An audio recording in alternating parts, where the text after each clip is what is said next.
Ok, ahora sí, buenas tardes. Ya está grabándose la sesión. Yo soy Guillermo Jiménez, soy profesor de Derecho Administrativo de la Universidad Adolfo Ibáñez y soy también el presidente de la ADAD, de la Asociación de Derecho Administrativo.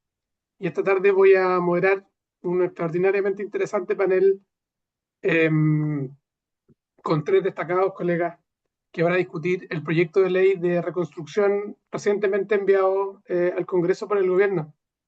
Este fue un riesgo para nosotros porque empezamos a organizar este seminario antes de que el proyecto ingresara, pero afortunadamente eh, pudimos ver el proyecto con un par de días de anticipación, así que va a poder ser una discusión informada. Como ustedes saben, este proyecto de reconstrucción, como ha sido llamado, es un proyecto que es clave para el gobierno, es un gobierno que está en el núcleo del programa de gobierno del presidente José Antonio Cast, y probablemente vamos a estar un buen tiempo, un buen par de meses discutiendo sobre la política del proyecto y sus impactos jurídicos.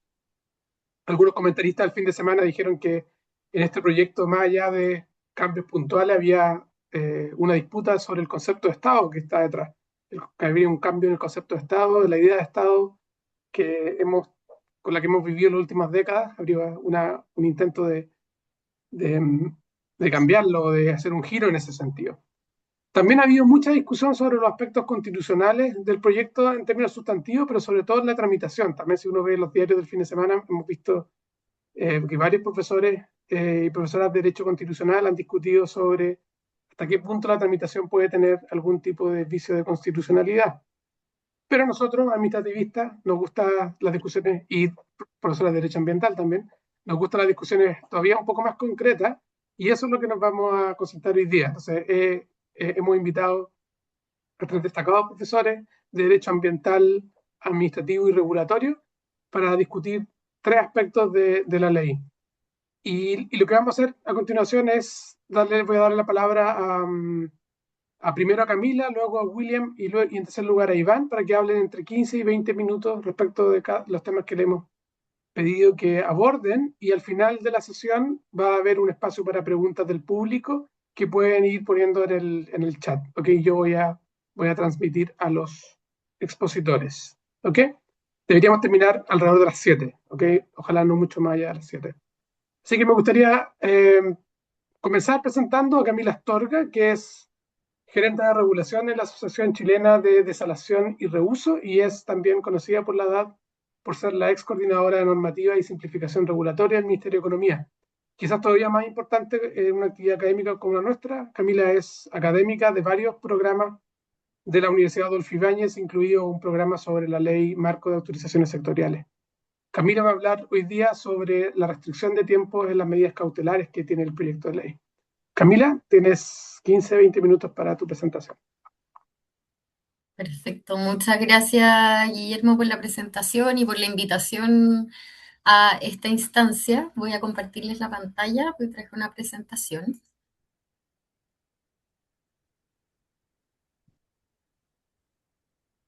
Ahí entiendo que ya está compartida, si no me equivoco. Súper. Bueno, le doy las buenas tardes a quienes se han conectado hoy día para conversar sobre este proyecto de ley que ha dado mucho que hablar, como anticipaba Guillermo. Específicamente yo me voy a concentrar hoy día en el artículo 19, en dos numerales que trae este proyecto de ley y que modifican el régimen de las medidas cautelares ante los tribunales ambientales. Y la verdad es que, bueno, una vez, como decía Guillermo, nos organizamos para este encuentro antes de que ingresara el proyecto de ley. El proyecto viene cargado de varias medidas que dan mucho para hablar, pero la verdad es que yo feliz de enfocarme en esto hoy en día porque muchas veces los proyectos traen ciertos temas o materias que pasan a ocupar todo el espacio del debate público y algunas otras medidas pasan un poco desapercibidas. Yo creo que ese es el caso de las medidas cautelares, así que encantada de poder conversar el día de esto y ver cuáles son las oportunidades y desafíos que trae la propuesta en el proyecto de ley. Bueno, la presentación que preparé tiene cuatro partes. En la primera me voy a enfocar en la regulación vigente de las medidas cautelares. En la segunda parte me voy a enfocar en la propuesta que trae el proyecto de ley para reformarlas. En la tercera parte voy a hacer algunos comentarios a la medida y finalmente me voy a aventurar con una propuesta que permitiría mejorar algunas de las dificultades que le veo yo al menos a la propuesta tal cual como ingresó. Bueno, y partimos por entonces la regulación vigente y el alcance de las medidas cautelares en la 20.600, que es la ley que se reforma a través de este artículo. Lo primero es que el artículo 24 es la norma que regula las medidas cautelares ante los tribunales ambientales y lo hace disponiendo que estas medidas tienen el fin específico de resguardar un interés judicialmente tutelado, que tienen en cuenta, por una parte, la verosimilitud de la pretensión invocada y por otra parte están destinadas, ¿no es cierto?, a impedir que los efectos negativos de los actos o conductas sometidos a su conocimiento se verifiquen antes de que llegue la decisión terminal del tribunal o la sentencia definitiva. Entonces, esta norma, que tiene varios incisos adicionales, ¿no es cierto?, autoriza a los tribunales ambientales a decretar dos tipos de medidas, las conservativas, que son las que mantienen el estado de las cosas tal cual como están antes de la solicitud, y por otro lado las innovativas que, como su nombre lo indica, lo modifican, ¿no es cierto?, innovan respecto de la situación actual al momento de pedir la medida cautelar. Un ejemplo de las medidas conservativas sería suspender las obras de un proyecto cuya RCA fue aprobada, pero que las obras todavía no han empezado. Y por otro lado, una innovativa es lo que ha ocurrido con casos bastante bullados, ¿no es cierto?, como es el caso de Vizcachitas, donde la RCA estaba aprobada, el proyecto en marcha y el tribunal ordena paralizarlo. Ahora, el artículo 24 vigente no establece un plazo máximo para las medidas cautelares. Sí establece tres criterios requisitos que deben proceder para poder decretar una medida cautelar. En primer lugar, es la apariencia del buen derecho, ¿no es cierto?, similar a lo que ocurre en otras judicaturas generales o especiales, digamos, no solamente ante los tribunales ambientales.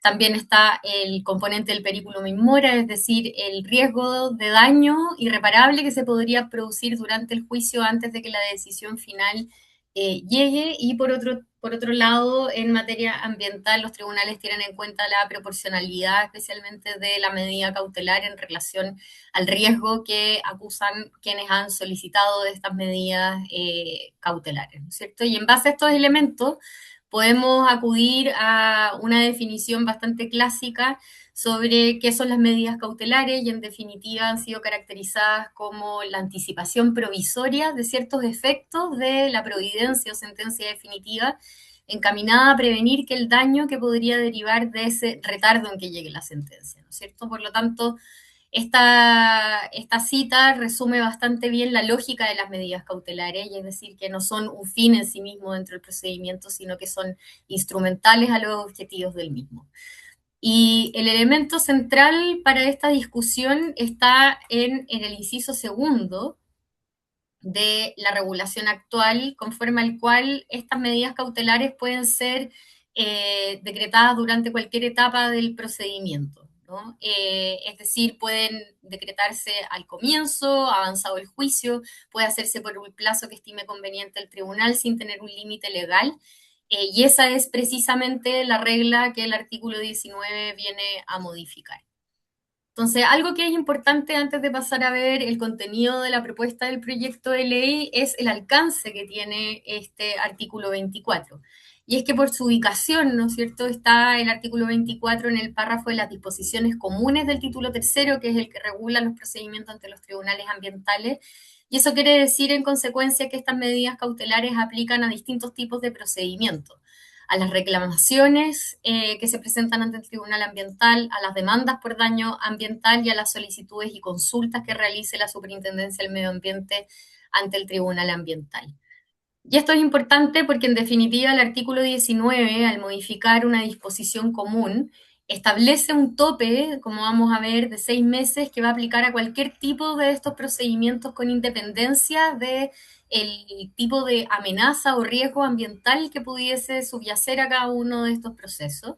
Y ahí desde ya es importante destacar que la mayoría, no todas, pero la mayoría de las reclamaciones, ¿no es cierto?, en contra de un acto administrativo, el daño va a tender a ser más bien potencial o incierto versus una demanda por daño ambiental o los procedimientos que inicia la Superintendencia del Medio Ambiente ante el Tribunal Ambiental, donde el daño puede haberse ya verificado, la infracción puede estar ya al menos verificada en sede administrativa, ¿no es cierto? Pero acá la norma que se propone no distingue estos procedimientos y vamos a ver entonces más adelante en los comentarios cómo eso influye en la pertinencia de esta norma. Y ahora sí, entonces podemos ver de manera más específica qué es lo que propone este artículo 19 en su numeral segundo y numeral tercero. En primer lugar, el numeral segundo lo que hace es modificar precisamente el artículo 24 de la ley 20.600 e introduce un régimen temporal específico para las cautelares que se encuentren en alguna de estas dos hipótesis, ya sea aquellas que suspendan los efectos de la resolución de calificación ambiental favorable o, por otro lado, aquellos que paralicen el desarrollo de un proyecto que ya está en marcha. Y acá podemos ver que la propuesta tiene cuatro componentes principales. El primero tiene que ver con una duración inicial máxima de 30 días corridos, ¿no es cierto? Es decir, cualquier cautelar que tenga estas características, es decir, que satisfaga cualquiera de estas dos hipótesis, va a tener una duración fija máxima de 30 días corridos. Por otro lado, las prórrogas pueden ser solo a solicitud de parte, con citación y mediante resolución fundada del tribunal. En tercer lugar, se establece un tope absoluto de 6 meses, considerando la suma de todas las prórrogas que se pueden haber ya decretado respecto de la medida cautelar. Y finalmente, y el elemento que es más relevante desde mi perspectiva, es aquel que tiende a, o no tiende, perdón, sino que establece una caducidad de pleno derecho una vez que se cumplen los 6 meses como límite máximo, y esto sin necesidad de intervención alguna del juez. Además, debemos considerar para analizar correctamente esta norma que las disposiciones transitorias del mismo proyecto de ley le hacen aplicable la norma general de este proyecto, es decir, no tiene una disposición transitoria especial, y eso quiere decir que esta norma va a entrar en vigencia el primer día del mes siguiente a la publicación en el Diario Oficial. Y acá no hace ninguna salvedad, ni siquiera deja fuera, ¿no es cierto?, los procedimientos que ya pueden estar en curso ante el Tribunal Ambiental. Y esto tiene distintas implicancias también, como lo veremos en la etapa de la presentación referida a los comentarios.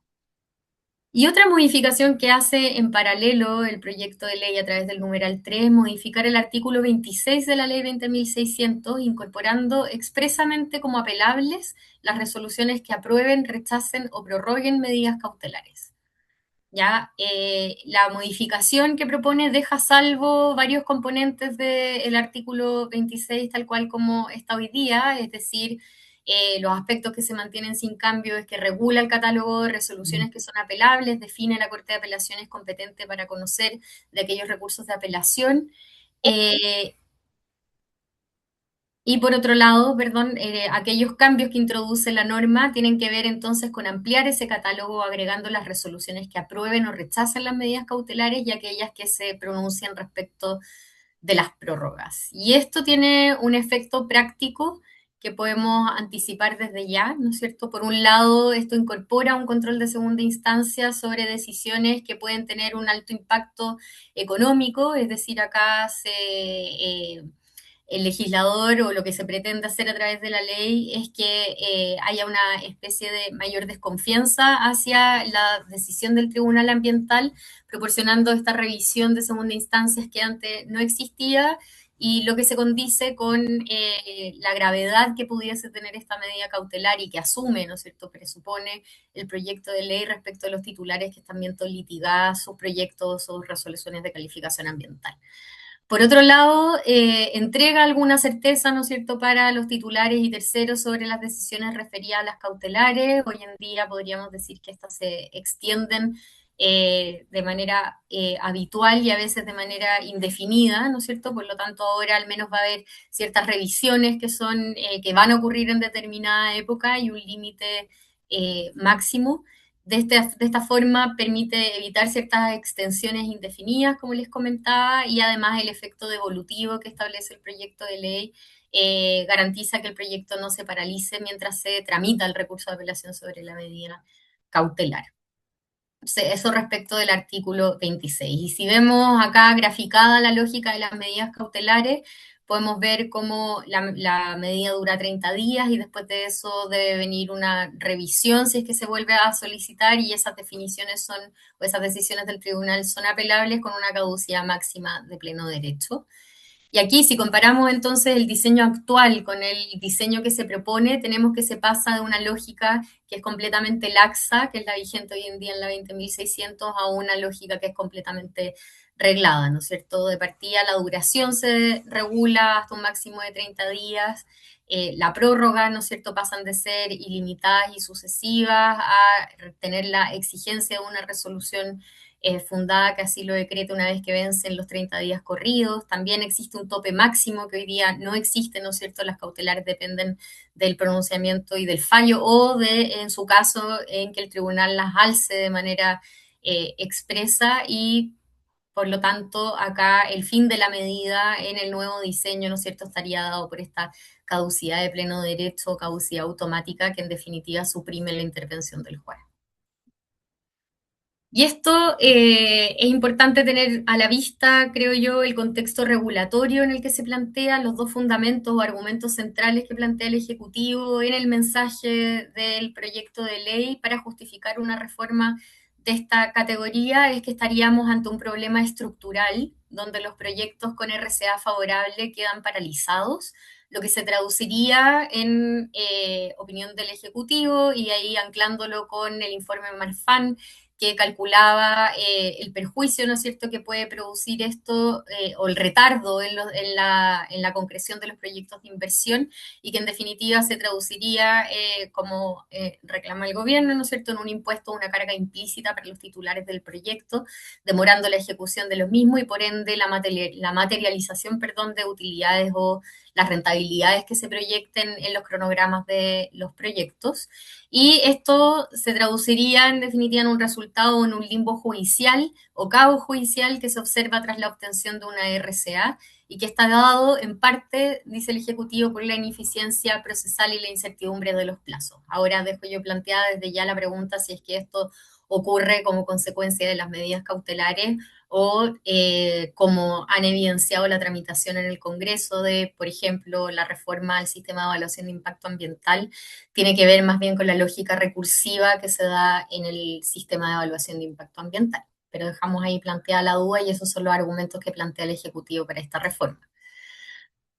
Y ahora, si bien el problema que identifica el Ejecutivo tiene como en la centralidad estas cautelares indefinidas que destruyen los proyectos aprobados, el argumento, ¿no es cierto?, de certeza procesal vendría dado entonces acá porque se acotarían los plazos, la apelación evitaría este supuesto secuestro judicial, como se le llama, y entregaría también una señal política y de mercado relevante desde la perspectiva regulatoria, pero acá hay que ser más honestos, creo yo, y la incertidumbre que destruye los proyectos en general no está dado solo por una medida cautelar, sino que tiene que ver precisamente por mantener juicios pendientes. Y lo segundo que plantea el Ejecutivo es que en definitiva estas cautelares decretadas al comienzo de un procedimiento destruyen la viabilidad financiera de los proyectos, la bancabilidad y por lo tanto la viabilidad de los mismos. Pero la verdad es que el tope de 6 meses tampoco es una garantía de que el titular va a ganar el juicio. Por lo tanto, la pregunta sobre si el juicio, o sea, perdón, el proyecto de inversión va a ser realizable o no, en realidad está determinado por la definición final. Por lo tanto, si bien uno podría anticipar desde ya que la medida apunta a corregir el problema y podría contribuir en términos de dar señales, no resuelve el fondo de la larga tramitación que tienen los procesos judiciales o los largos y confusos procesos de impugnación también que se dan en contra de la RCA y en cualquier caso una medida así requeriría adecuaciones por las razones que vamos a ver ahora en los comentarios. Entonces, no me voy a detener acá en detalle, por supuesto, en los casos, pero un primer comentario tiene que ver precisamente con este diagnóstico, ¿no? Una revisión de los casos emblemáticos que han sido paralizados. Y aquí hago la prevención de acá están seleccionados únicamente aquellos que tienen cautelares efectivamente decretadas, porque muchas veces se tiende a pensar que los proyectos que son paralizados se cortan su desarrollo por la misma razón o los mismos problemas, uno podría denunciar institucionales o del sistema recursivo, pero la verdad es que obedecen a razones bastante distintas. E incluso en estos 5 casos que están resumidos acá, que todas tienen cautelares, ¿no es cierto? Los casos son muy distintos entre sí. Y acá podemos ver, lo voy a hacer de manera rápida, en el caso Vizcachitas y en el caso Piscicultura de San Pedro, tenemos RCA favorable, tenemos impugnación a la RCA y tenemos medidas de suspensión de esa resolución de calificación ambiental o paralización de los proyectos. Y la verdad es que al menos acá el caso de Vizcachitas, que parece ser o se plantea como bastante emblemático por los largos meses que llevan paralización, la verdad es que estuvo 4 meses paralizado totalmente y luego efectivamente lleva 39 meses, pero de una paralización que es parcial y que al menos es indicativa de algún tipo de razonabilidad en la decisión judicial respecto a la medida cautelar. Respecto al caso de Equivorax, acá ya estamos en un supuesto completamente distinto. Acá una demanda por daño ambiental, ¿no es cierto?, que lleva 19 meses de paralización exclusivamente respecto a la actividad que se realice en un sitio declarado Ramsar, es decir, en un sitio con protección especial, ya sea por el carácter de humedal, ¿no es cierto?, o la significancia que tiene para el ecosistema. Y acá, al ser una demanda de daño ambiental, ya podemos vislumbrar una diferencia clave. Acá en los casos de daño ambiental se trata de un daño que ya se ha manifestado, que está en curso. Acá el solicitante, ¿no es cierto?, es el propio Estado ante el Tribunal Ambiental y la medida cautelar entonces se ubica en una posición, en una materialidad, ¿no es cierto? Los hechos son bastante distintos a lo que ocurre con una reclamación a la RCA. Y ya en los otros dos estamos también en casos completamente distintos. En la reclamación, en el caso de Engie, acá se me decretó una medida cautelar, pero que suspende un proceso de revisión de la RCA que se está dando en sede administrativa, lo cual muestra que los casos de reclamación en verdad pueden tener tintes bastante variados y una solución de una única talla en el fondo no necesariamente resuelve los problemas que se observan en la litigación ambiental. Y por otro lado, en el caso de Casablanca, acá tenemos solicitudes de la Superintendencia del Medio Ambiente donde le pide al Tribunal Ambiental autorizar medidas urgentes y transitorias. Acá efectivamente ha habido 7 de esas medidas, pero la lógica también del procedimiento es completamente distinta. Acá la SMA acude al Tribunal Ambiental cuando ya hay un procedimiento de fiscalización, un procedimiento sancionatorio en curso, donde al menos se ha verificado en sede administrativa alguna concreción de los problemas de incumplimiento o de potencial daño al medio ambiente.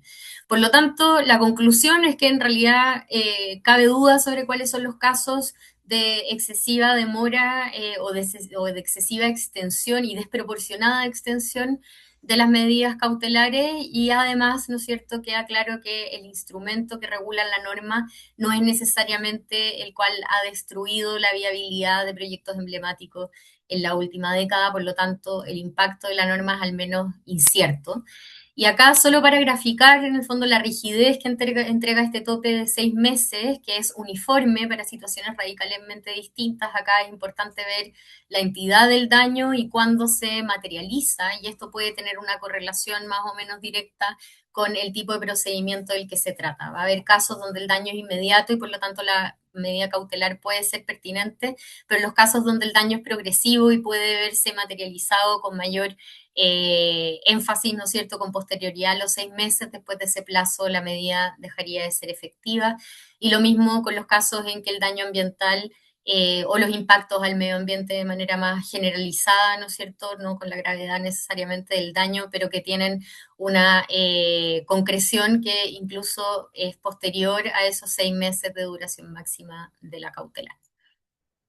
Entonces, una segunda observación al proyecto de ley es que, en definitiva, la extensión automática, la extinción, perdón, automática de la cautelar puede dejar sin tutela efectiva en casos de riesgo grave e irreversible. Y esto va en contra del principio precautorio consagrado, ¿no es cierto?, en la legislación ambiental, no solo en la 19.300, que exige mantener una protección mientras, aun cuando pueda haber algún grado de incertidumbre, ¿no es cierto? Es decir, aún ante la falta de certeza científica, la legislación mandata adoptar la medida que permita proteger de mejor modo y de manera proporcional al medio ambiente frente a una amenaza y por lo tanto un plazo rígido que si bien incorpora certezas temporales, ¿no es cierto?, exime o excluye este principio del derecho ambiental que exige exactamente lo contrario, no tener una certeza absoluta para proceder a la protección. Y en cuanto a la tutela judicial efectiva,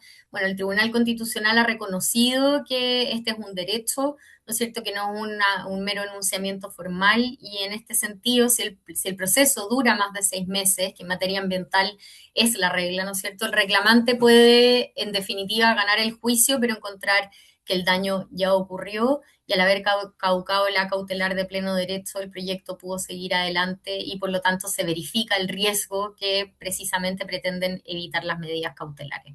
Por lo tanto, el problema no es tanto que exista un tope, sino que ese tope genera la caducidad de la medida y no se establece excepción alguna a esa regla. Me voy a saltar esta en honor al tiempo y un tercer comentario, además, es que este plazo de 180 días parece no haber sido necesariamente calibrado considerando la duración legal mínima de los procedimientos.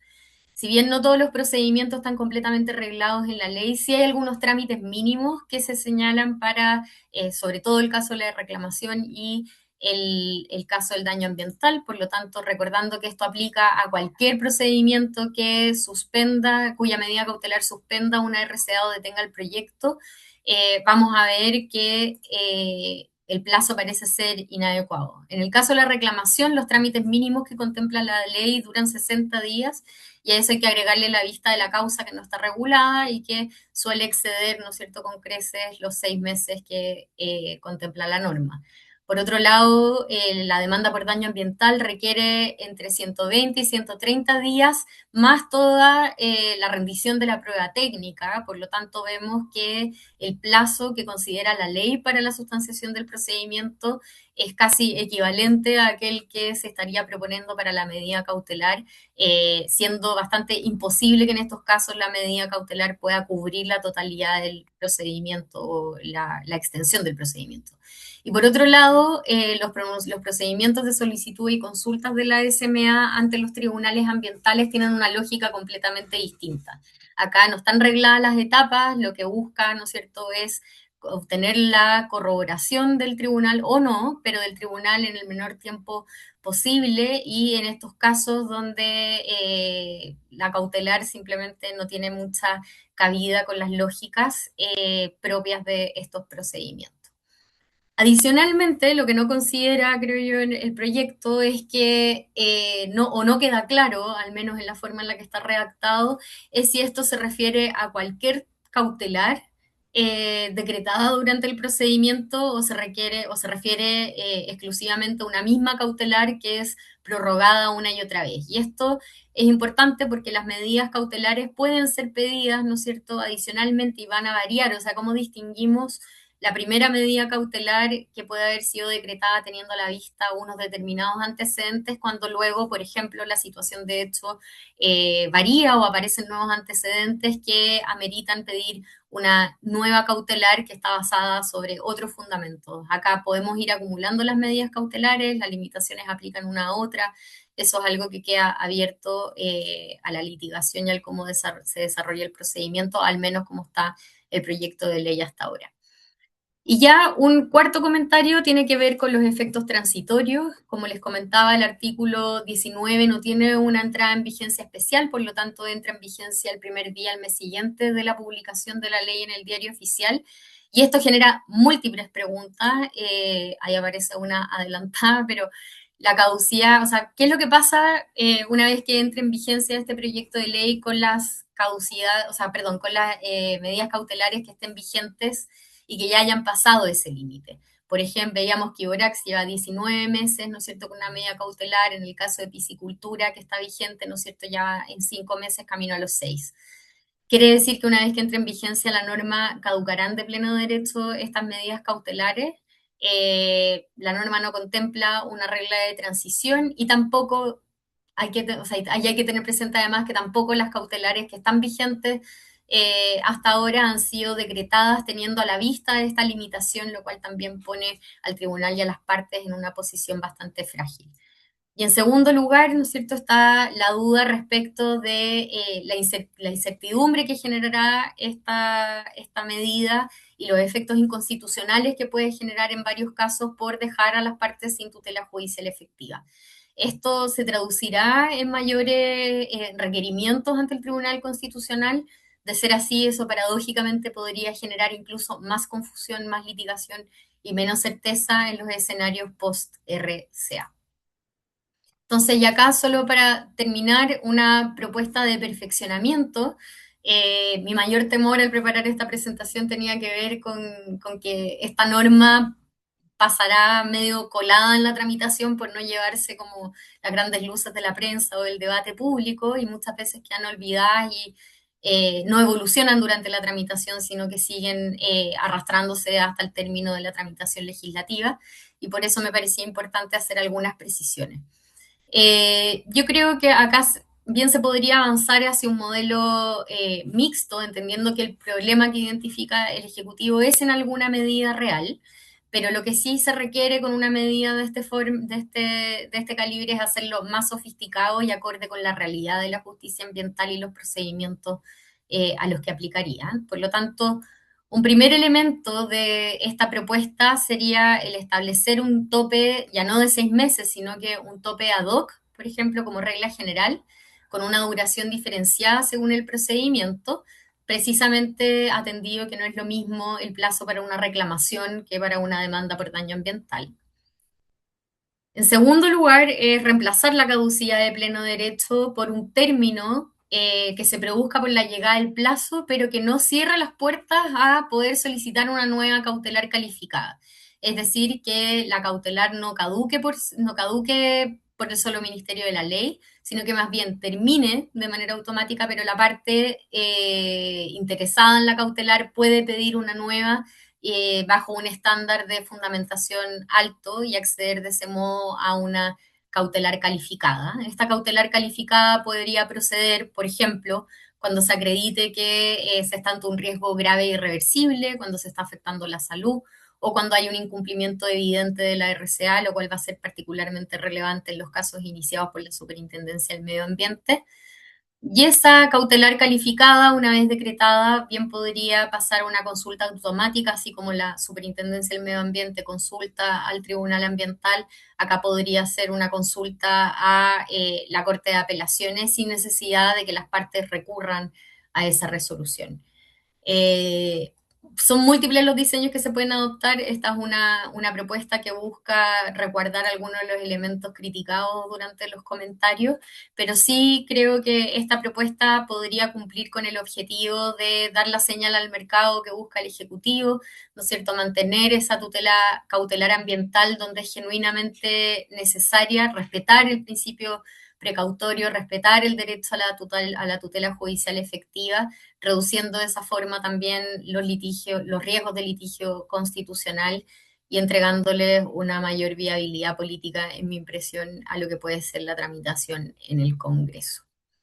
Así que eso es lo que les traigo hoy día. Feliz después de seguir conversando. Acá queda el mono, en el fondo, cómo queda el modelo con esa situación, o sea, con esta propuesta alternativa, ¿no es cierto? La prórroga sería entonces excepcional, exigiría un estándar alto de fundamentación por el Tribunal Ambiental, también por los que requieren la medida cautelar y, en definitiva, la revisión de la Corte de Apelaciones apunta hacia una racionalización de la medida como plantea, ¿no es cierto?, la agenda de gobierno en el mensaje, pero sin poner en riesgo estos elementos claves que podrían incluso desnaturalizar las medidas cautelares.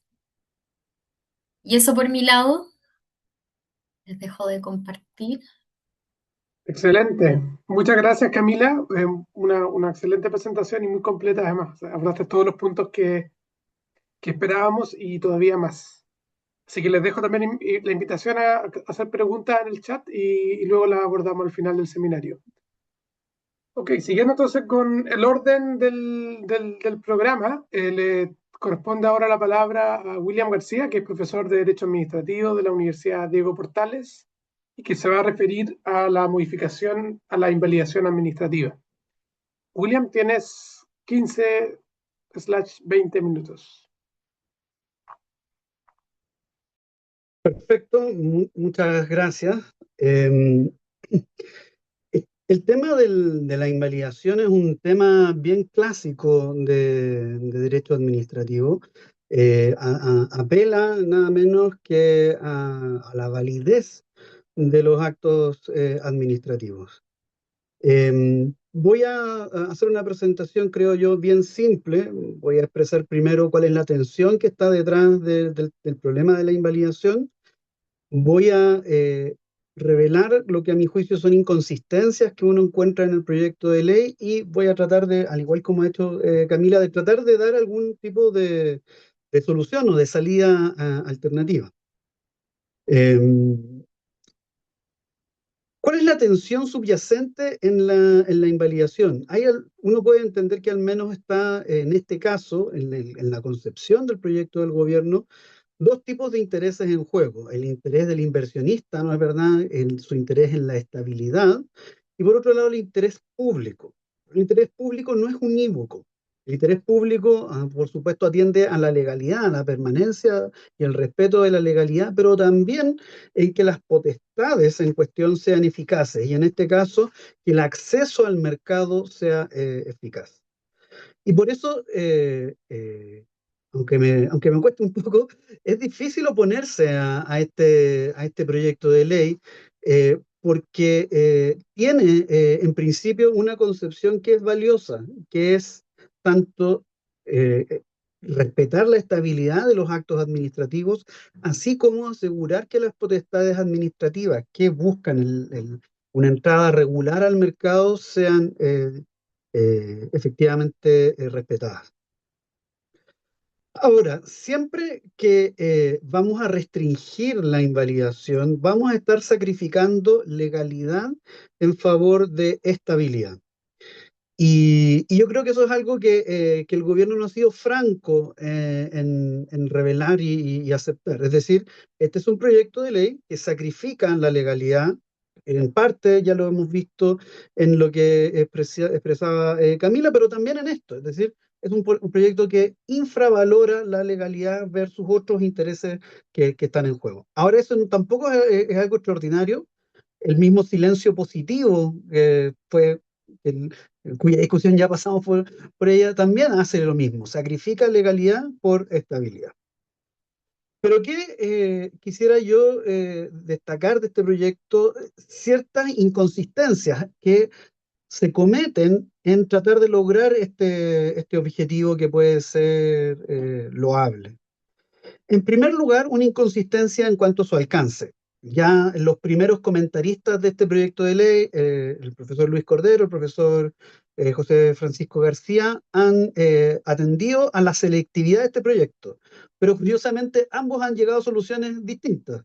Mientras el profesor Cordero critica la selectividad por arbitraria, es decir, no puede ser que se restrinja o que limitemos la invalidación solo tratándose de los permisos obtenidos al amparo de la Ley Marco de Autorizaciones Sectoriales. El profesor García señala que es fantástico que así sea porque así se potencian los objetivos particulares de esta ley como objetivos más restringidos.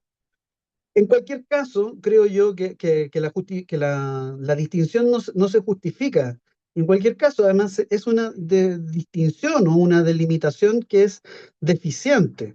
No sabemos hoy en día qué actos administrativos van a ser beneficiarios de esta invalidación restrictiva versus, y por lo tanto más merecedores de respeto, que el resto de los actos administrativos que no se merecen, digamos, este plazo reducido.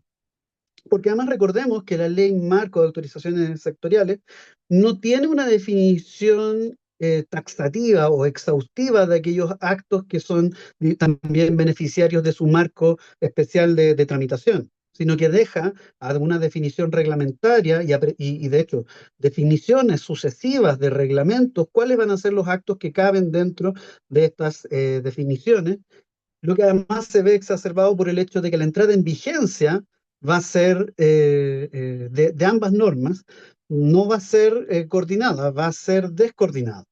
La ley marco de autorizaciones sectoriales no tiene sus reglamentos en vigor. Esta ley el gobierno quiere que entre en vigor el 1 de junio.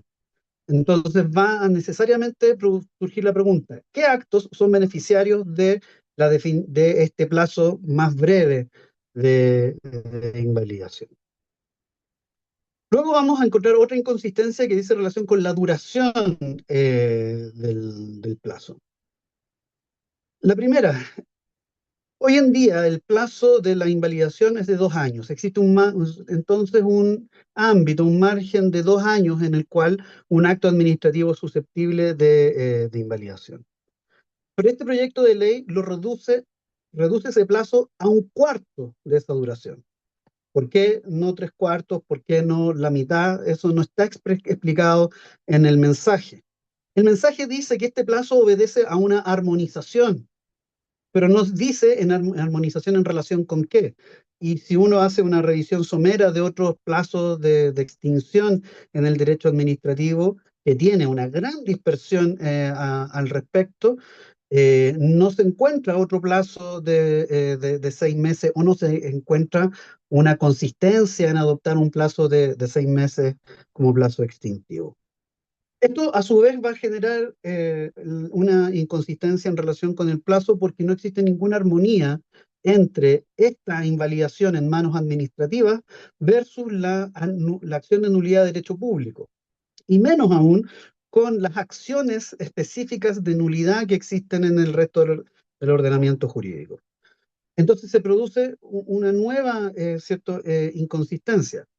Para aprovechar entonces un plazo más largo, el incentivo va a estar en que las partes interesadas acudan, o más bien quien está afectado por un acto administrativo que considera viciado, que acudan a la nulidad de derecho público en materia administrativa. Pero eso abre otra discusión, que es esa acción de nulidad no tiene ningún tipo de regulación, no tiene ningún tipo de contorno. El plazo de prescripción, digamos, que se ha decantado no tiene una definición cierta y a prueba de zigzagueos jurisprudenciales. Es decir, este plazo de 6 meses solamente impide la anulación administrativa de ciertos actos administrativos, no la judicial, y el incentivo entonces estará en acudir a la sede judicial. Pero tampoco se armoniza en relación de plazos con otros recursos administrativos, particularmente con el recurso administrativo de revisión.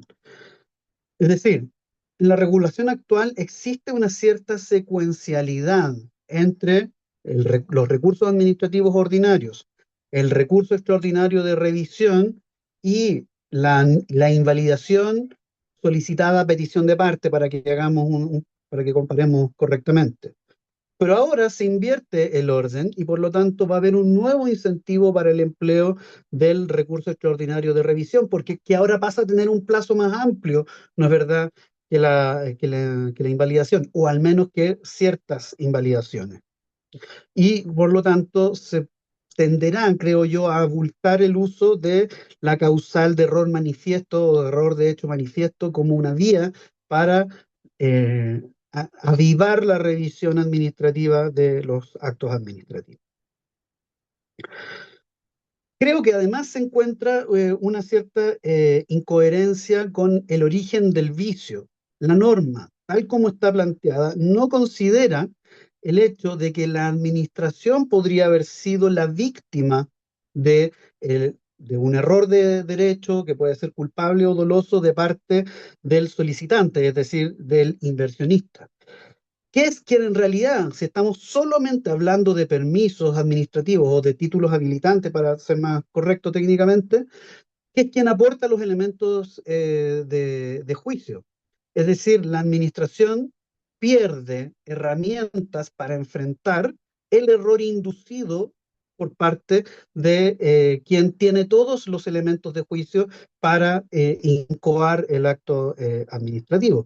De manera que, tal como está concebida la regla, favorece que se aproveche de su propia falta quien ha entregado los elementos de juicio a la administración para adoptar un acto administrativo. Creo que además es posible advertir una inconsistencia en los fines. La finalidad declarada de la regla es proteger a la estabilidad jurídica del inversionista, pero creo yo que no tutela mejor al inversionista. Como vamos a ver en un instante, ex- esta norma no soluciona un problema de cómputo del plazo, en este plazo de 6 meses. Caduca la posibilidad de declarar la invalidación o se hace imposible la posibilidad de iniciar el procedimiento invalidatorio.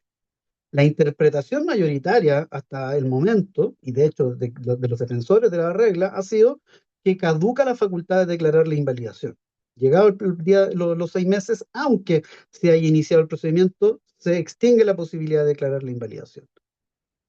Pero si en este caso ha sido un error de la administración la que ha generado un acto viciado, podemos imaginar que en casos complejos el inversionista se va a ver perjudicado por este plazo de 6 meses para defenderse adecuadamente de una administración, ¿cierto? Eh, eh, que comete errores y que le ha impedido gozar de la plenitud de un acto administrativo, ¿cierto?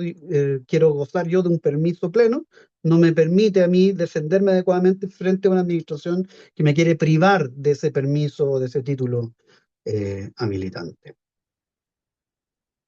Y como había dicho antes, se produce una inconsistencia en el cómputo. No existe una certeza, y esta propuesta no lo soluciona, acerca de si este plazo es un plazo de caducidad de la facultad o de la activación o iniciación del procedimiento. Eh, si es lo primero, que parece ser lo que se alinea mejor con los objetivos declarados por el gobierno, creo yo que el plazo ciertamente es insuficiente, impide que el inversionista se proteja o se produzca adecuadamente el trámite de audiencia que prescribe la ley y además favorece la tramitación de procedimientos administrativos apresurados y por lo tanto posiblemente deficientes. Aumenta la probabilidad del error.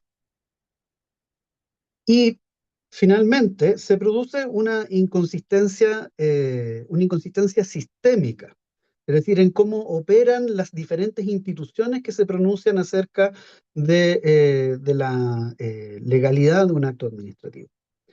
Suponiendo que estamos fuera de una impugnación judicial que tiene otros plazos y que tiene otros problemas, la invalidación de iniciativa administrativa rara vez se produce porque la administración dice, oh, ¿sabe qué? Creo que cometí un error y voy a revocar, digamos, revisar de oficio este acto administrativo ilegal que he dictado.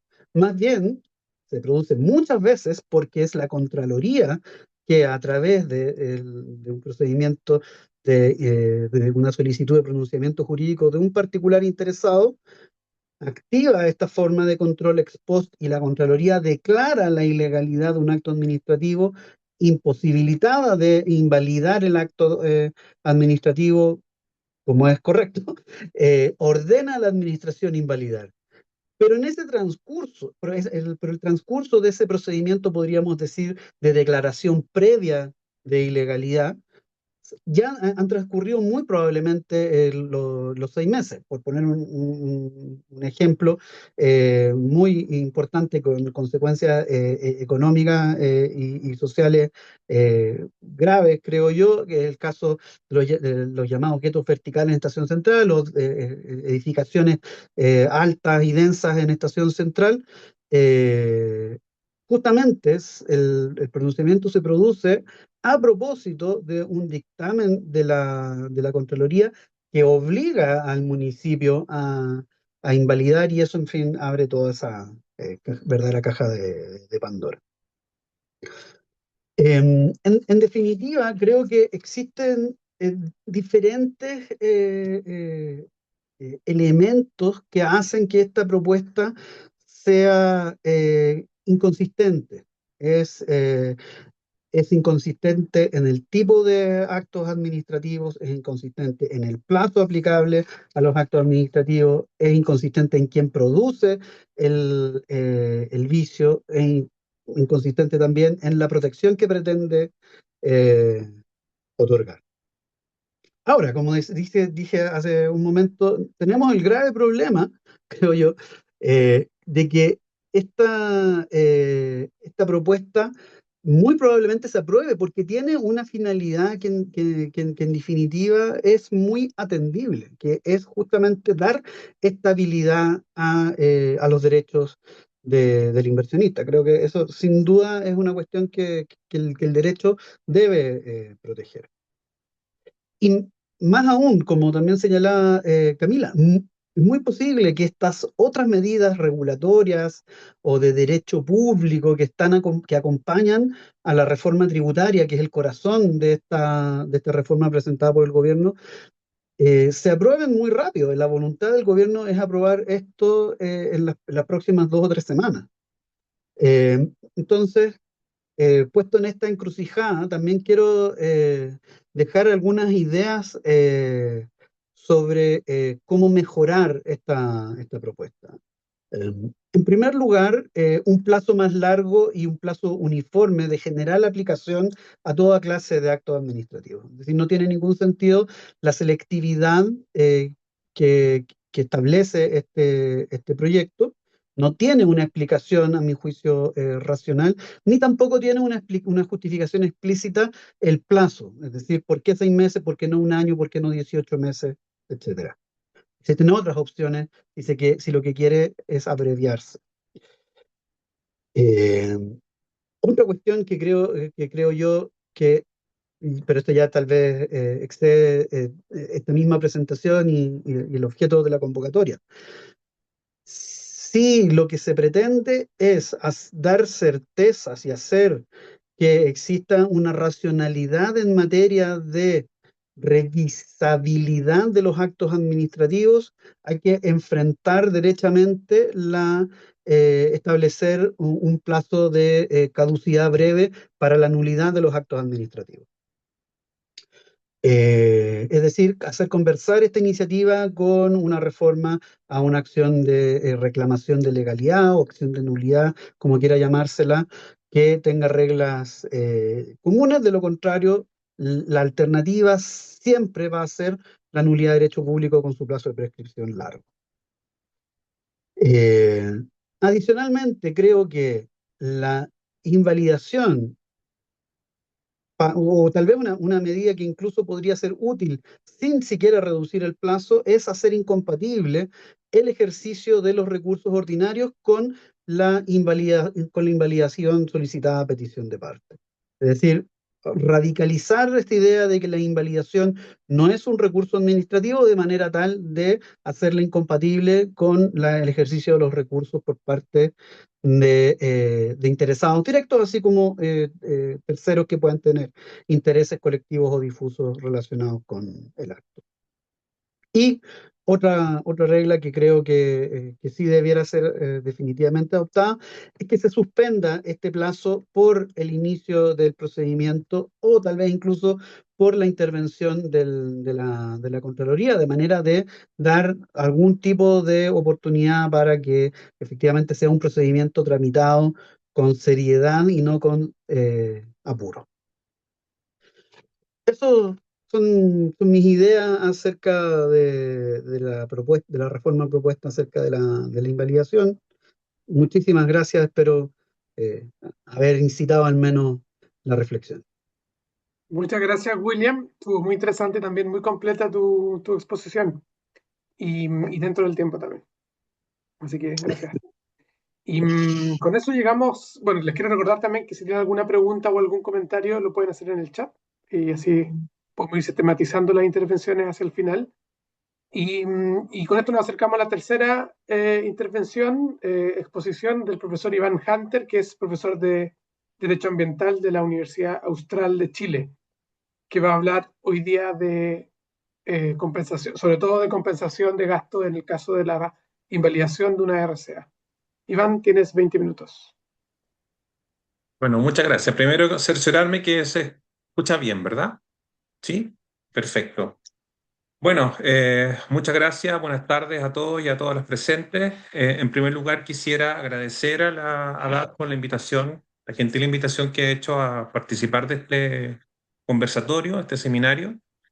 Se trata de un foro que, debo confesar, siempre he considerado particularmente exigente y al que observo muchas veces con una genuina admiración. Por lo tanto, para mí estar allí es, desde luego, un privilegio y un honor. El tema que me han solicitado exponer es abordar esta famosa compensación o reembolso de gastos derivados de la invalidación judicial de una resolución de calificación ambiental. Esta es una cuestión que hasta el minuto ha suscitado bastante discusión, desde luego todavía informal, pero no por eso menos importante. He tenido la oportunidad de revisar diversas opiniones, muchas de ellas bastante críticas, y en general uno podría decir que se advierten aproximaciones bastante cruzadas, es decir, hay bastante reticencia o escepticismo respecto a la regulación introducida por este proyecto de ley respecto sobre el reembolso de los gastos por resolución de calificación anulada. Sin embargo, antes de adoptar una posición definitiva o apresurada, a mí me parece útil este tipo de conversaciones, detenernos en los aspectos más importantes de este proyecto de ley, que son definir si esto efectivamente genera incentivo o desincentivo para aquello que se considera que es el objeto de protección de la regulación ambiental, que es el medio ambiente, pero también para efectos de determinar si es que esta disposición va a generar o no, o va a permitir o no cumplir con los objetivos propios del proyecto de ley. Bueno, a diferencia de lo que ocurre con las otras materias que han sido abordadas por los colegas que me han antecedido, aquí estamos en presencia de una clara innovación normativa. Aquí no hay un estado del arte que describir, tampoco hay una práctica asentada que sirva de referencia. Prueba de ello es que estas disposiciones que regulan el mecanismo, que son del artículo 13 al 18 del proyecto, no se integran en la ley 19.300, sino que lo que hacen es configurar un régimen especial. O sea que no hay modificaciones de la ley de bases generales del medio ambiente, por lo tanto pareciera ser que esto orbita en una lógica muy distinta a lo que es tradicionalmente la protección ambiental. Ahora, esto no significa, sin embargo, que uno no intente, como una primera aproximación, identificar el problema que subyace detrás de esta propuesta. Que uno lo podría formular de la siguiente forma. Yo creo que lo que el proyecto quiere hacerse cargo es que en el régimen vigente, cuando una RCA es objeto de revisión jurisdiccional, no existen incentivos claros para que el titular ejecute el proyecto mientras subsiste la incertidumbre de su invalidez, ¿ah? De su validez, perdón. Es decir, hoy día no hay ningún mecanismo que genere incentivo a la ejecución del proyecto cuando éste está siendo sometido a revisión jurisdiccional. ¿Mm?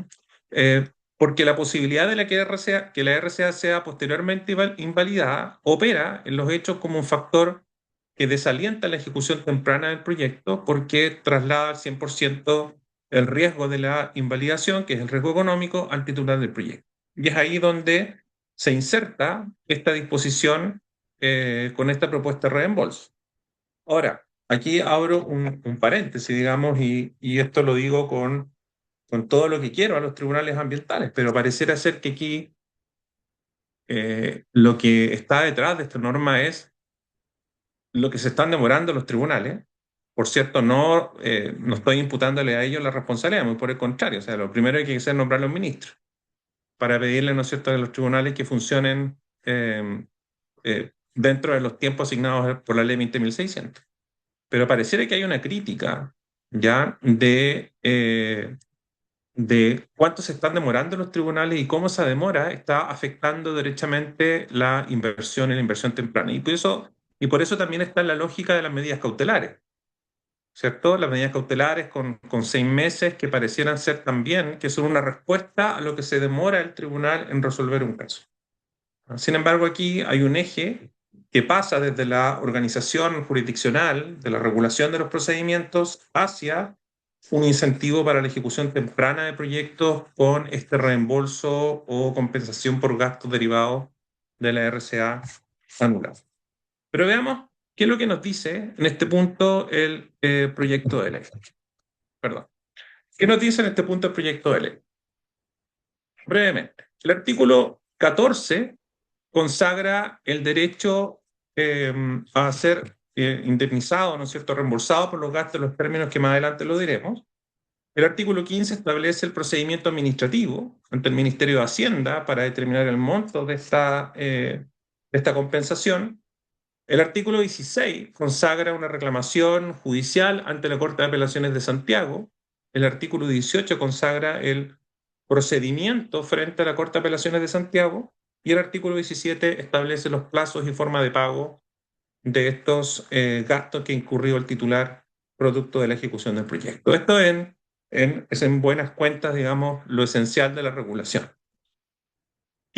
¿Cómo se configura este derecho? Bueno, está específicamente consagrado en el artículo 14.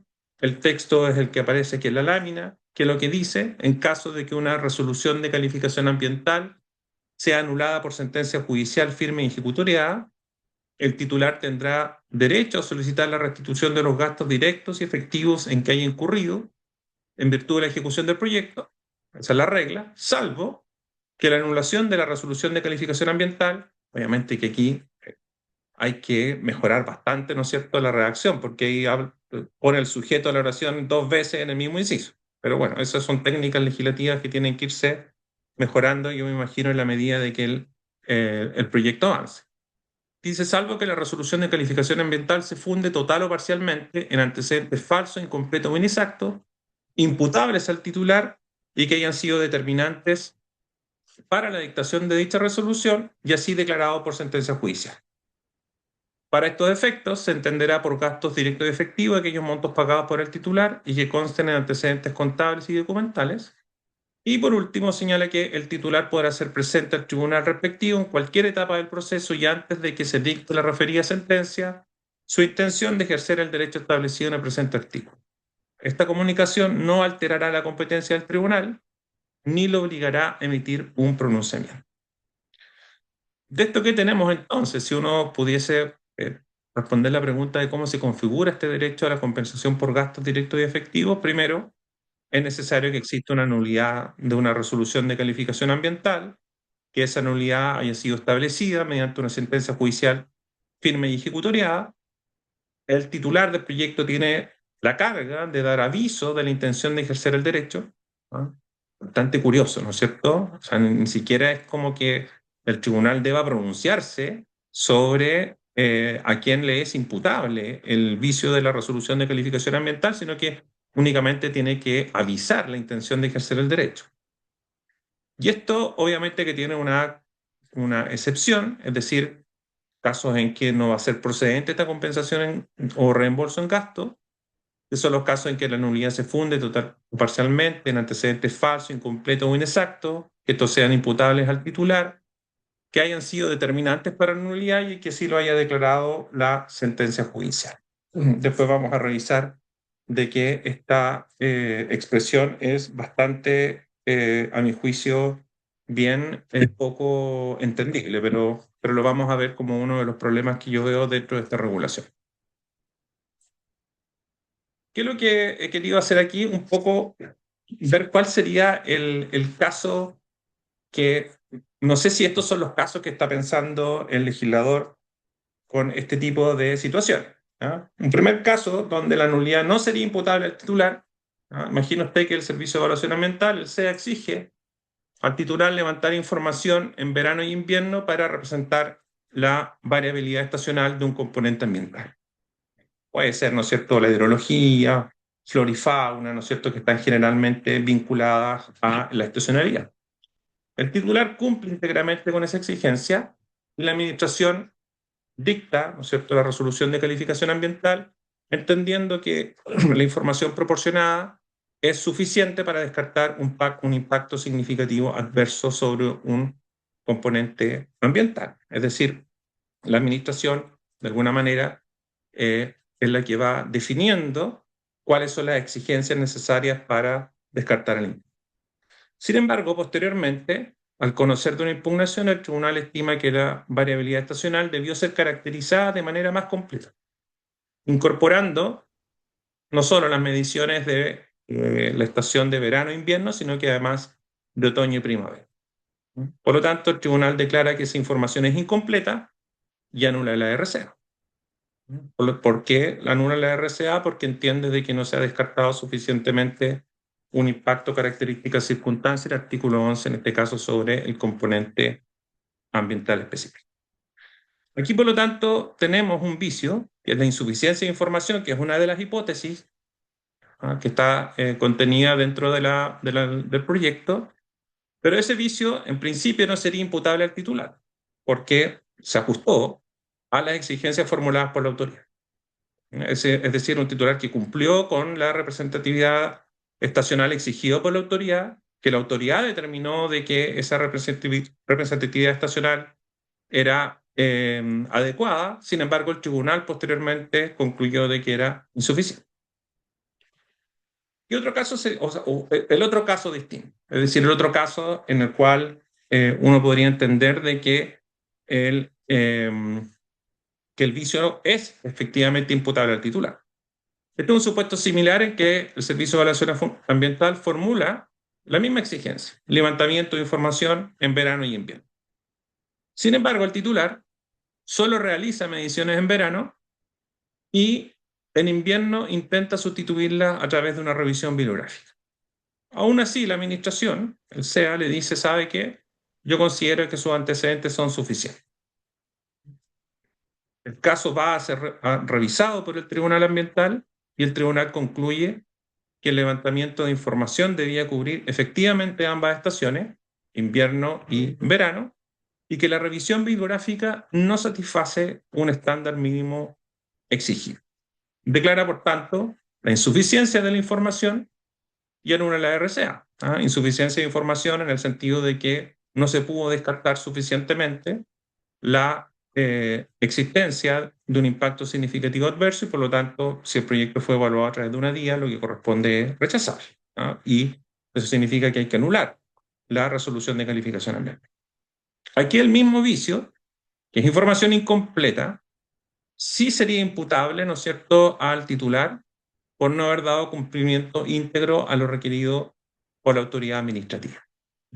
Es decir, aquí uno puede ver que el vicio es exactamente el mismo, pero en un caso se imputa al titular y en otro caso se imputa a la autoridad. Es decir, hay que ir indagando el origen, ¿verdad?, del vicio para efectos de poder determinar efectivamente si existe o no este derecho a la compensación o al reembolso de gastos. Después vamos a ver que eso tiene una importancia, en mi juicio, bien relevante en esta cosa. Por lo tanto, la pregunta que yo me hago es si esta disposición del proyecto de ley podría haberse alcanzado recurriendo a las reglas generales de la responsabilidad patrimonial del Estado. Es decir, lo primero que me plantea la norma es un problema que yo diría es mayoritariamente administrativo. Es decir, si el efecto que consagra la norma, que es la restitución de los gastos en caso de anulación de una RCA, podría haberse alcanzado acudiendo a las reglas generales en materia de responsabilidad patrimonial del Estado, en particular a la indemnización de perjuicios por falta de servicio, derivado de la dictación de un acto administrativo ilegal. Si la respuesta fuese afirmativa, entonces, es decir, que esto podría, ¿no es cierto?, alcanzarse a través de las reglas generales, entonces la principal innovación de este precepto no radica en el reconocimiento de un derecho nuevo, sustantivo, sino más bien en la configuración de un mecanismo procedimental específico, con una fase administrativa y con un reclamo judicial, que facilita y eventualmente simplifica la obtención de dicha restitución. Lo que hace además establecer un régimen probatorio que uno podría decir que es bastante más exigente, porque no es un régimen probatorio general, sino que habla, ¿no es cierto?, que estén documentadas fehacientemente y con contabilidad separada, etc. Es decir, de alguna manera rigidiza el sistema probatorio, pero por otra parte elimina las incertidumbres propias de un juicio indemnizatorio frente al Estado. Es decir, el juez ya no tiene que discernir si es que esto es procedente o no, si es que dentro de dentro de la falta de servicio por acto ilegal caben o no las teorías o las discusiones que el derecho administrativo tiene en este punto, si es que basta la pura legalidad, si es que esa legalidad tiene que ser grave, determinante, etc. O sea, pareciera ser que desde esa perspectiva este precepto no es más que la aplicación de reglas generales, simplificando procedimientos y dando ciertos visos de certeza y simplificación. Ahora, por el contrario, si se concluye de que el resultado de este resultado del reembolso de gastos no es alcanzable a través de este régimen general, ahí sí claramente estaríamos frente a una hipótesis autónoma de responsabilidad estatal, con fuente legal expresa, que se aparta, al menos en parte, entiendo yo, del modelo clásico de falta de servicio que estaría previsto en la ley 18.575, ¿ya? Por lo tanto, que la norma no solamente regularía un procedimiento administrativo judicial, sino que además ampliaría el ámbito de protección del administrado, reconociéndole un derecho a la restitución que, conforme a las reglas generales, no lo tendría. Sería un régimen diferenciado, privilegiado, podríamos denominarlo de alguna manera, reforzado respecto a un inversor que ejecuta su permiso administrativo, que posteriormente es anulado no por responsabilidad del inversor, sino que por responsabilidad propia de la administración. Después quiero ir sobre ese tema, porque ese tema creo yo que es uno de los centros neurálgicos que el proyecto no resuelve. Bueno, cualquiera sea el caso, a mi juicio, esta norma lo que hace es reconfigurar los riesgos de la nulidad judicial de la resolución de calificación ambiental. O sea, yo lo decía al principio, no hay mecanismo que incentive la ejecución temprana porque si es que me llegan a anular la resolución de calificación ambiental, yo como inversor no tengo ninguna posibilidad, salvo de recurriendo a las reglas generales, de obtener la restitución o devolución de aquello que invertí. ¿Ah? Sin embargo, yo creo que la norma lo que hace es todo lo contrario, es decir, traslada el riesgo ya no al inversor, sino que al Estado. Y eso obviamente que es algo que merece una discusión y una reflexión mucho más profunda acerca de la nulidad o no de una resolución de calificación ambiental. Yo creo que ese es un problema mucho más intenso que la sola posibilidad de reembolsar los gastos producto de la RCA anulada. Lo que propongo ahora, como segunda parte de mi exposición, es examinar la norma desde la perspectiva de los incentivos y desincentivos, porque permite comprender, a mi juicio, cómo operará en su práctica más allá de su formulación. Es decir, las reglas jurídicas no solamente establecen obligaciones, derechos, cargas, sino que también orientan conductas. Por lo tanto, a mi juicio, de alguna manera van a influir en cómo los titulares deciden ejecutar los proyectos, cómo los titulares posteriormente van a preparar su información para presentar la declaración o el estudio de impacto ambiental y cuán rigurosa va a ser la actuación de la administración frente a una RCA. Por lo tanto, aquí yo lo que quiero separar es entre incentivos y desincentivos, tanto del Servicio de Evaluación Ambiental como también respecto del titular del proyecto. Quiero que yo observe.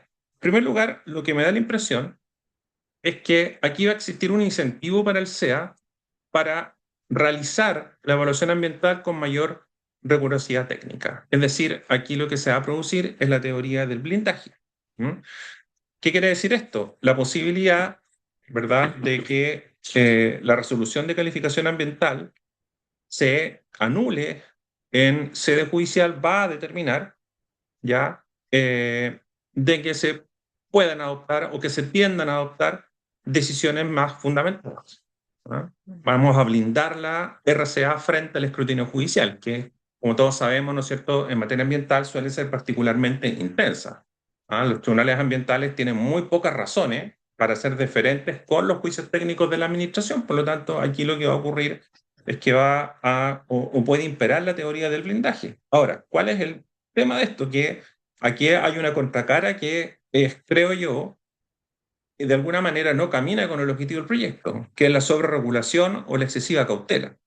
Es decir, esto lo que puede hacer es que el SEA eleve innecesariamente algunos estándares o rechace proyectos frente a dudas.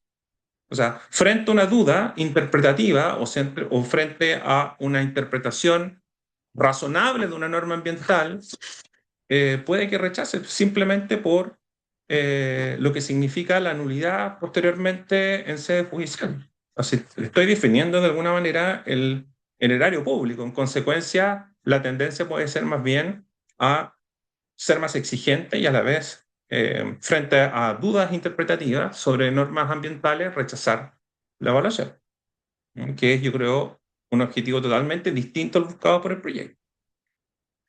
Después puede mejorar la calidad del expediente, por supuesto que sí, expediente más completo, más motivado, ¿no es cierto?, que resista en el control judicial.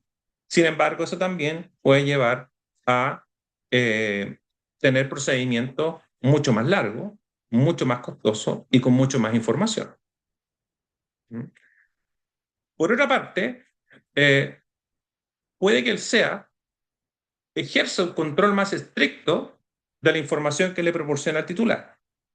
Es decir, va a existir un interés institucional en identificar y ojalá dejar constancia dentro del procedimiento aquellas deficiencias de la evaluación que puedan ser imputables exclusivamente al titular. Lo que significa entonces de que el titular va a tener que, o se le van a exigir más estudios, información más completa, más fiable, más exacta.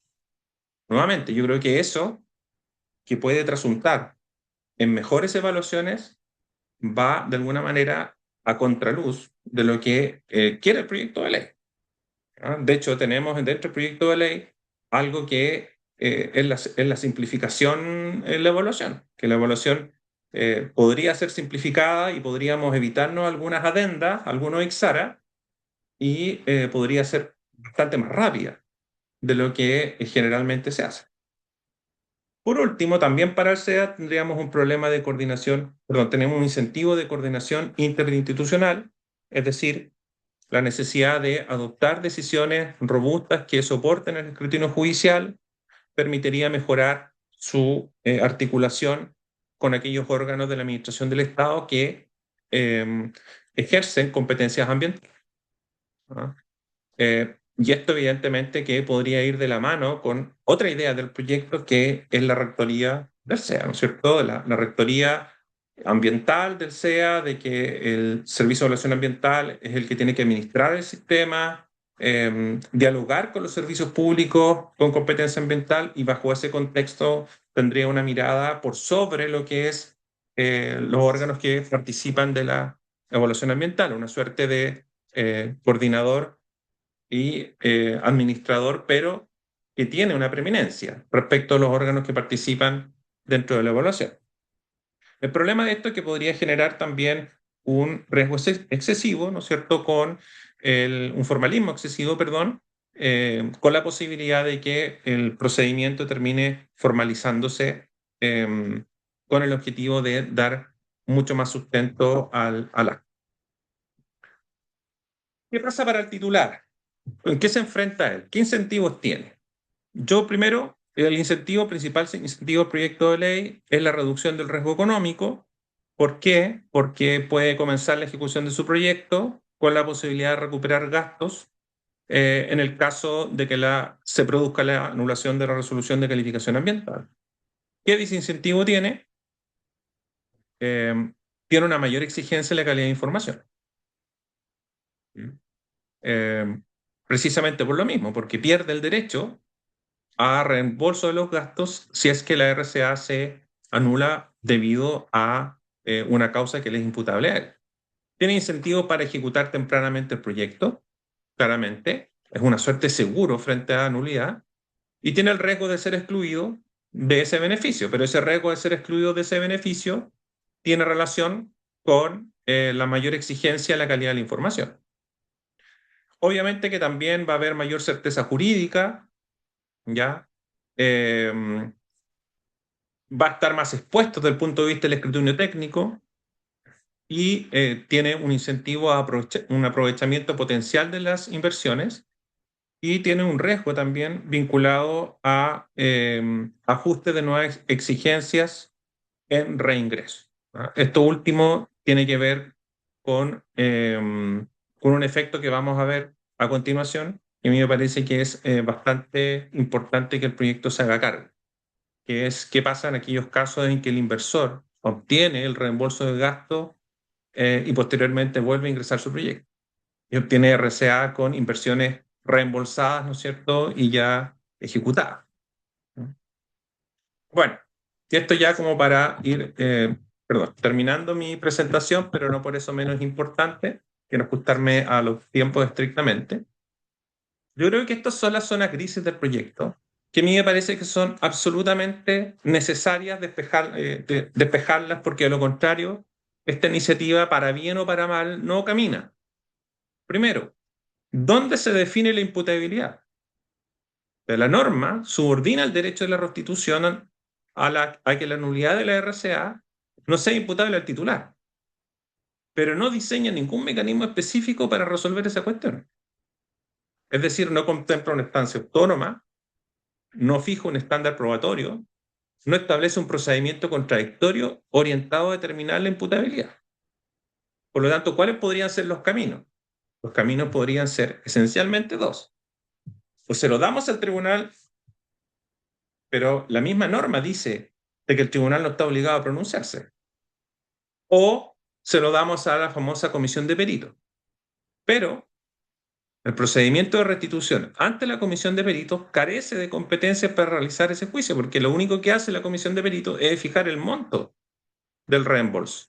En consecuencia, ¿de dónde, en qué minuto, en qué parte de este procedimiento, en qué parte de la norma se define si es que la nulidad de la resolución de calificación ambiental es o no imputable al titular o a la administración? Si ni siquiera el Tribunal Ambiental está obligado a pronunciarse sobre eso. ¿Cómo lo sabemos? ¿Cómo se sabe eso? ¿Cómo se define? ¿Con qué procedimiento? ¿Con qué base? ¿Quién lo define? ¿El tribunal?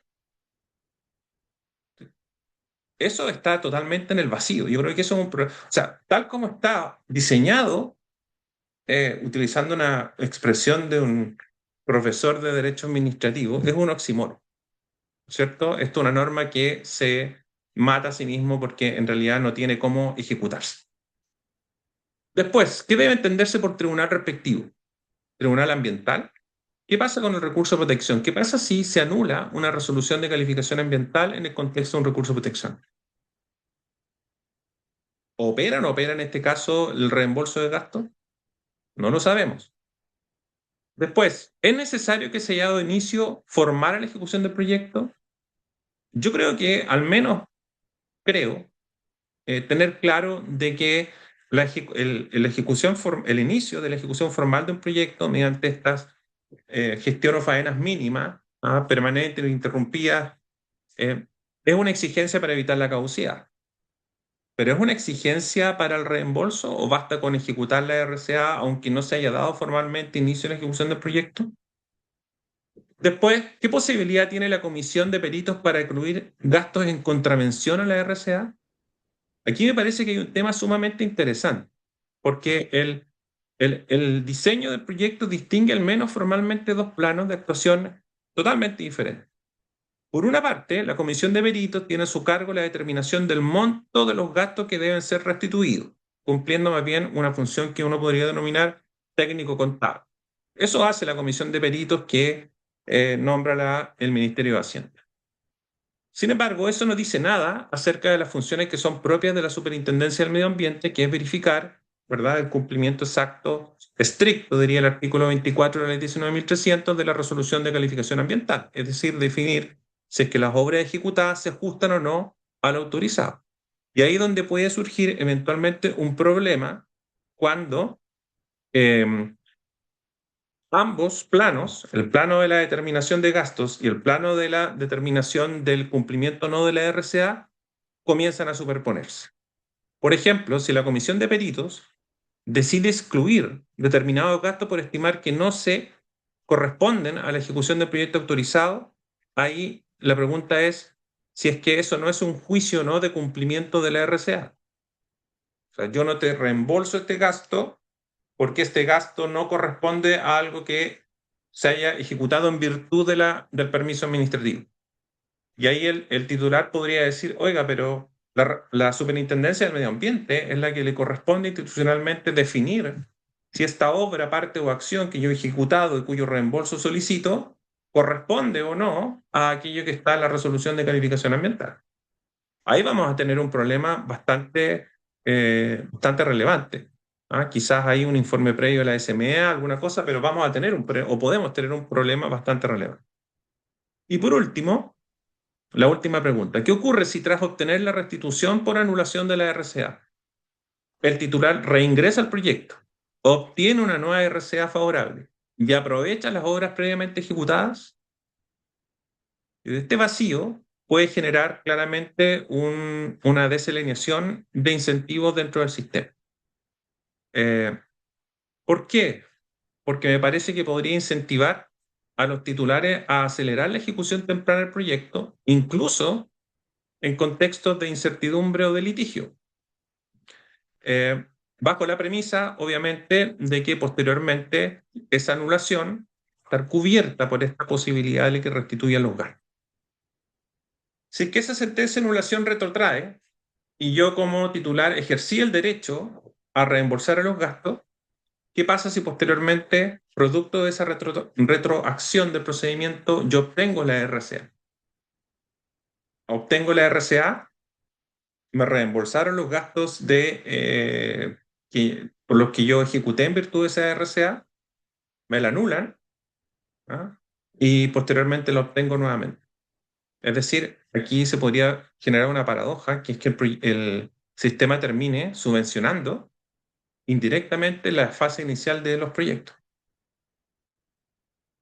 ¿Por qué? Porque el proyecto no contempla ningún mecanismo para hacer frente a esta hipótesis. Hipótesis en las cuales el titular obtiene el reembolso de gasto y posteriormente obtiene la RCA. Y esa creo yo que es un tema muy sensible que podría eventualmente prestarse para algún tipo de situación de abuso que hay que intentar aplacarla de alguna manera. Eso, Guillermo, por mi parte. Muchas gracias. Súper, muchas gracias, Iván. Y muchas gracias a Camila y William también, porque creo que todos van a estar de acuerdo con que son tres excelentes exposiciones críticas, también propositivas y que han examinado el proyecto con un nivel de detalle que al menos yo no hubiera podido hacerlo. En mi propia lectura veo algunos errores, pero no a ese nivel de profundidad y detalle. Ok, hay algunas pocas preguntas, pero también tenemos poco tiempo, así que ambas cosas coinciden. Hay una pregunta, creo, en el chat de Jaime Phillips, y la pueden leer porque es para todos, especialmente para Iván, creo. Pero la voy a leer para que quede el registro más claro. Jaime dice lo siguiente. Quisiera preguntar a Iván si para él tiene algún significado que el derecho a compensación sea una restitución. Y también, ¿qué opina de que se haga efectiva ante el Ministerio de Hacienda?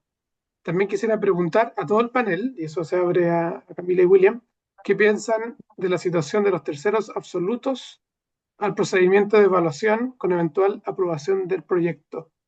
¿No quedarán en indefensión si solo se puede anular la RCA judicialmente en un plazo breve luego de su aprobación? ¿No generará ello una presión para recurrir de protección, sacando el conflicto de la institucionalidad ambiental? Quizás ahí brindar demasiada estabilidad a la RCA puede terminar siendo contraproducente para la certeza jurídica. Luego hay una pregunta de William para Iván. Si la reforma propuesta por el gobierno tiene por resultado trasladar el riesgo empresarial desde el inversionista al Estado, ¿acaso no es más eficiente, dada la escasez de recursos, dice William, adoptar un sistema de seguro obligatorio, público, incluso privado? Y hay una pregunta además en el otro chat a William García. Alguien pregunta, ¿por qué sería útil hacer incompatibles los recursos administrativos y la invalidación? Así que, ¿les parece que...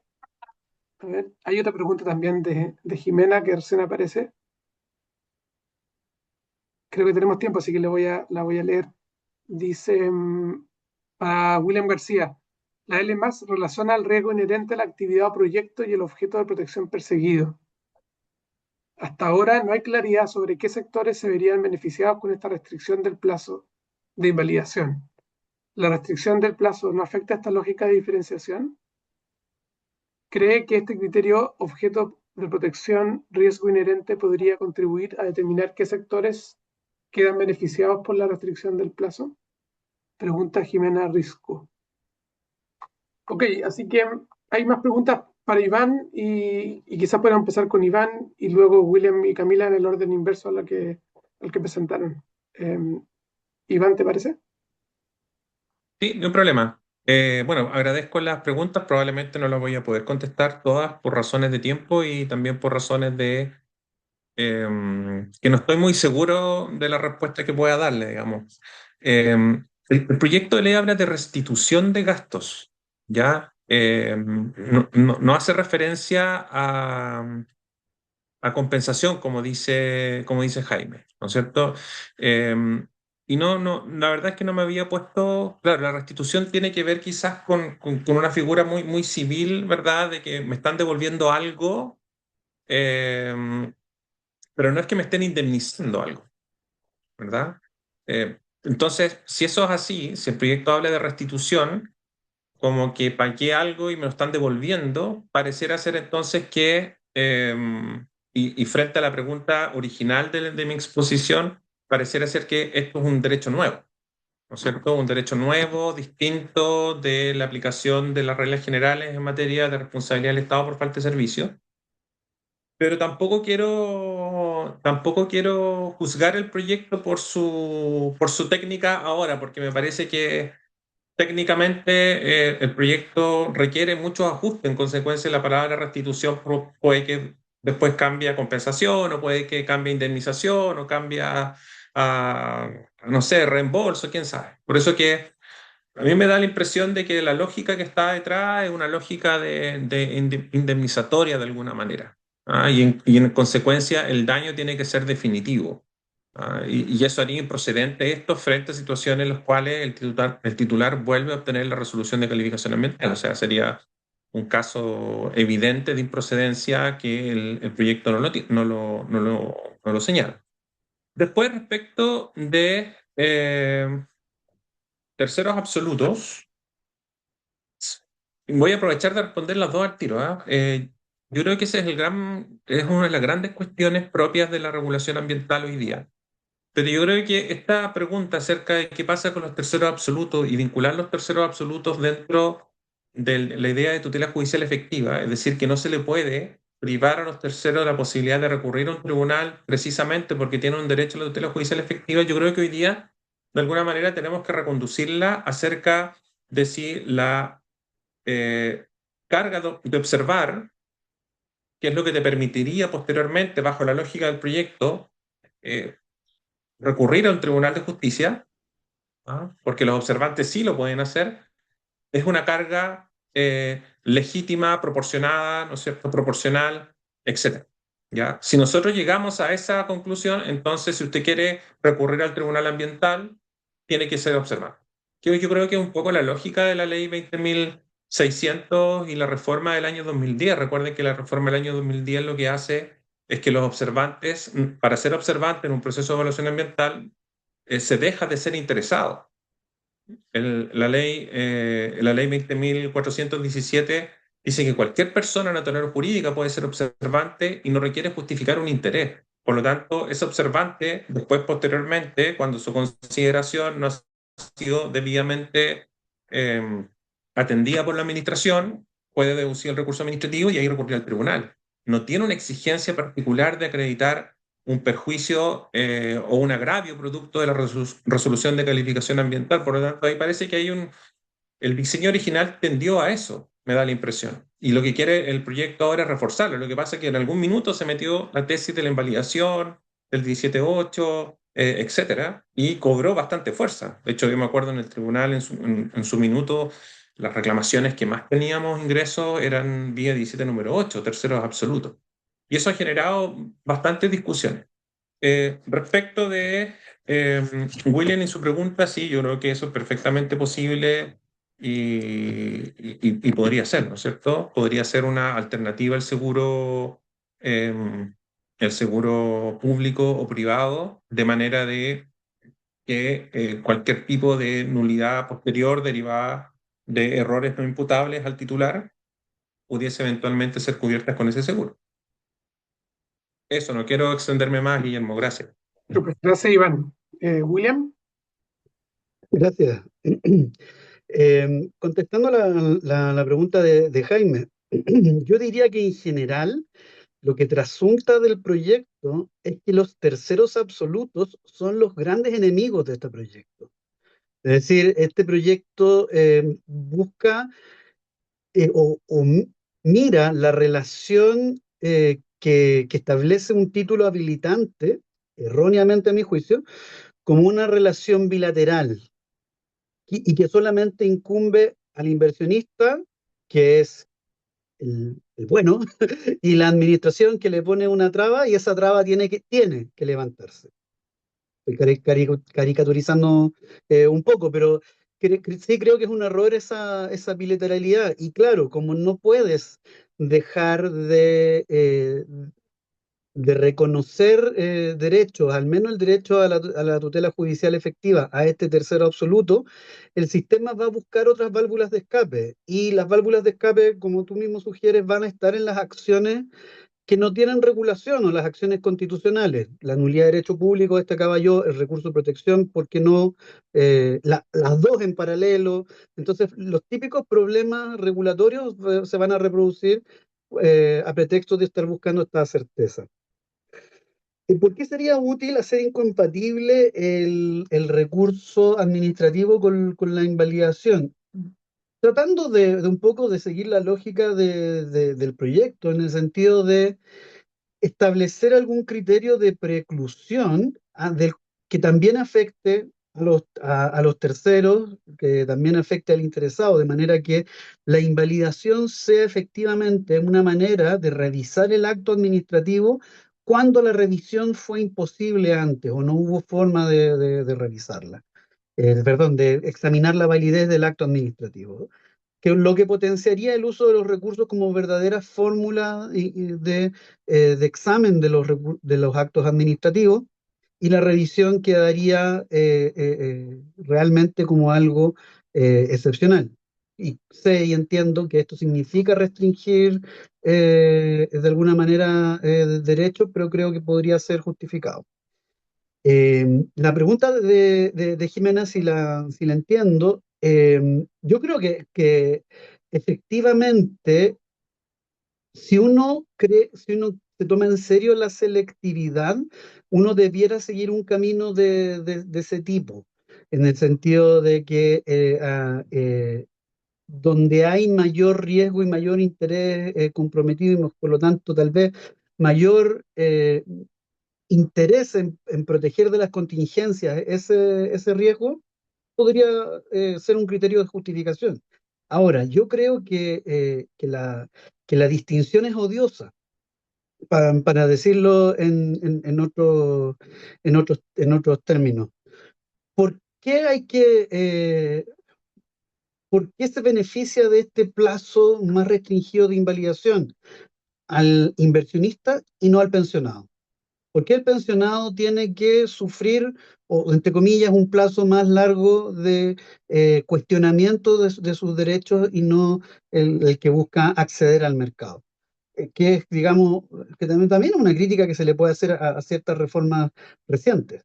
Estamos creando un derecho administrativo de clase, de dos clases, es decir, una clase que accede al mercado, que es el que tiene el dinero para invertir, etcétera, y el derecho administrativo del que necesita el Estado para beneficiarse de las prestaciones estatales. Creo que reformas como esta acentúan esta lógica que yo creo es un poco odiosa. Y para no entrar en esa lógica odiosa, me parece preferible mejor una regla común para todos.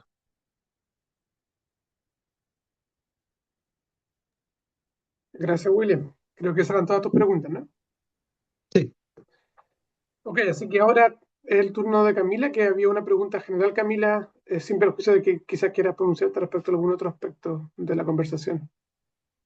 Y no, solo agregar, porque yo creo que ya han sido levantadas las principales razones por Iván y por William, pero al final, o sea, lo que al menos yo veo en este proyecto de ley es que se adoptan una serie de medidas aisladas donde el diseño regulatorio no parece claro y de hecho, como ya han planteado los otros exponentes, parece, o sea, corre el riesgo incluso de poner los incentivos en los lugares incorrectos, ¿no? A mí me parece que, por ejemplo, desapareciendo la posibilidad de tener cautelares efectivas y prolongadas cuando se requieran, eh, en definitiva, lo que se está haciendo acá es partir de la asunción de que los tribunales ambientales no actúan de manera razonada, que no actúan conforme a las normas jurídicas, que no solo porque estén plasmadas en leyes más o menos recientes, acá estamos hablando de principios constitucionales incluso que están siendo pasados por alto a fin de buscar esa mayor certeza.